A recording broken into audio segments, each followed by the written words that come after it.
किसान साथियों राम राम। आशा और उम्मीद करता हूं कि आप सब ठीक ठाक होंगे। साथियों, भारत के एक महत्वपूर्ण राज्य तेलंगाना के फसल बिजाई के आंकड़े में इस वीडियो के माध्यम से आप तक पहुंचाने जा रहा हूं। और ये क्यों पहुंचा रहा हूं? मेरा मकसद है कि आपके भारत देश के नागरिक हैं और आपको हर एक राज्य की फसल की जानकारी होना अति आवश्यक है, क्योंकि आप सबको पता है कि बिजाई का रकबा बढ़ने और घटने, प्रोडक्शन घटने और बढ़ने, इसका सीधा संबंध भाव के साथ होता है। मैं तेलंगाना की जो रिपोर्ट देने जा रहा हूं, यह बहुत चिंताजनक है और आज तक की जो 24 जून को हमारे पास रिपोर्ट आई है, वो रिपोर्ट देने जा रहा हूं। 4 बातें और भी बताऊंगा, एक बार सुनिए, रिपोर्ट सुनिए। इसीलिए कहता हूं, हमारे चैनल के साथ जुड़ोगे तो देश के कोने कोने की खबर आपको मिलेंगी। ये नोट करने वाली बात है और आपको आपका ज्ञान भी बढ़ेगा, आपको इस बारे पता भी चलेगा कि ये जो सिस्टम बन रहा है, घट रहा है, बढ़ रहा है, इससे फायदा नुकसान क्या होता है। अब सुनिए, 24 जून 2026 में जो कुल बिजाई तेलंगाना में देखी गई वो केवल 14.78 लाख एकड़ देखी गई। परंतु पिछले साल यही सेम बिजाई इसी राज्य में 28.38 लाख एकड़ थी।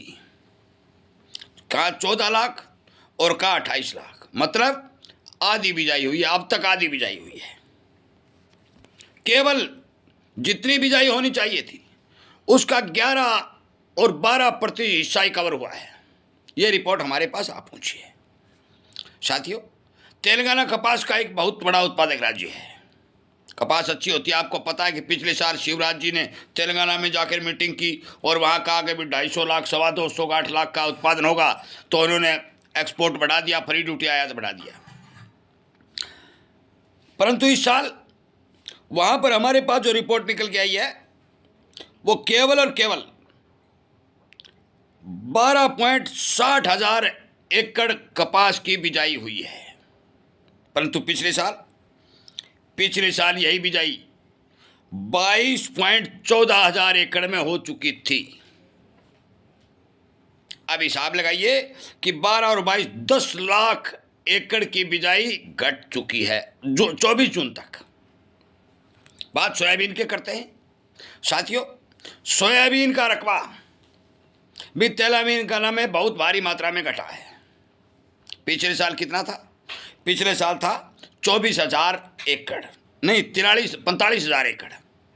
पिछले साल था 45,000 एकड़ और अब की बार कितना है? केवल 24,000 एकड़, मतलब 20,000 एकड़ अभी भी सोयाबीन की बिजाई के घटने के समाचार तेलंगाना राज्य से मिल रहे हैं। अब मैं आपको एक जानकारी और दे दूं। इस तरह जो बिजाई घटी है, इसका मेन कारण है बरसात की कमी, समय पर बरसात का नहीं होना। साथियों, समय पर बरसात का नहीं होना तो बिजाई घटाता है, परंतु समय पर बिजाई का नहीं होना ये उत्पादन घटाता है। ये नोट करने वाली बात है, समझने वाली बात है। पछेती बिजाई और बेमौसमी बिजाई कभी भी प्रोडक्शन पूरा नहीं देती।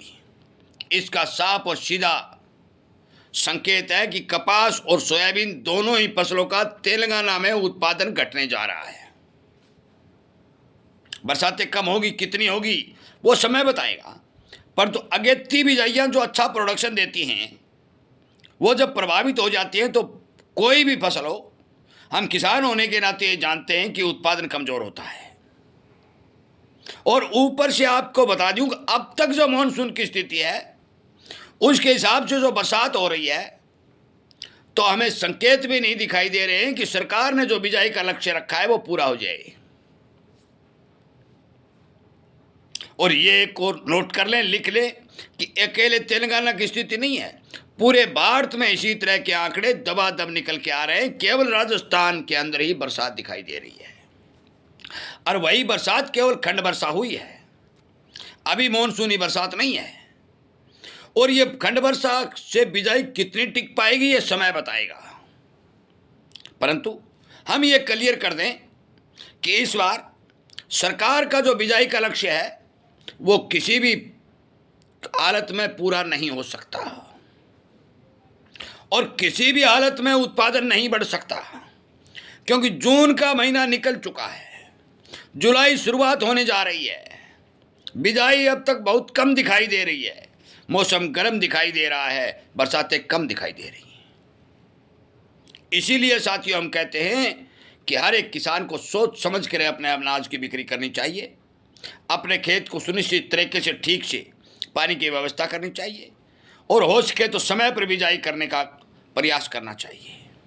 हमारे पास मध्य प्रदेश, महाराष्ट्र, कर्नाटक, आंध्र प्रदेश, गुजरात, राजस्थान, हरियाणा, पंजाब, अनेक राज्यों के किसानों द्वारा व्हाट्सएप मैसेज आते हैं।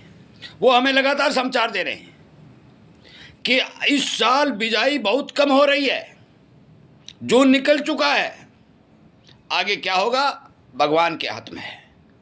हम क्लियर कर देते हैं, आज के समय जो स्थिति तेलंगाना की है वो हर राज्य में दिखाई दे रही है। इस वीडियो को शेयर करें, आपको इसी तरह की जानकारी मिलती रहे तो आप हमारे चैनल के साथ जुड़े, सब्सक्राइब करें, घंटी का बटन दबाएं और अनेक किसानों तक शेयर करके ये जानकारी देने का काम करें कि भारत के अंदर अब की बार एल नीनो जो कि लगातार समुद्री तापमान बढ़ रहा है, बरसातें कम हो रही हैं, उसका असर बिजाई और उत्पादन पर पड़ने जा रहा है। वीडियो सुनने के लिए, शेयर करने के लिए, किसानों को जगाने के लिए, इन सब बातों के लिए आपका धन्यवाद करते हुए इस वीडियो को विराम देता हूं। उम्मीद करूंगा कि ज़रूर आप इस बारे विचार करेंगे, सोचेंगे और सोच समझ कर कदम आगे बढ़ाने का काम करेंगे। जय हिंद।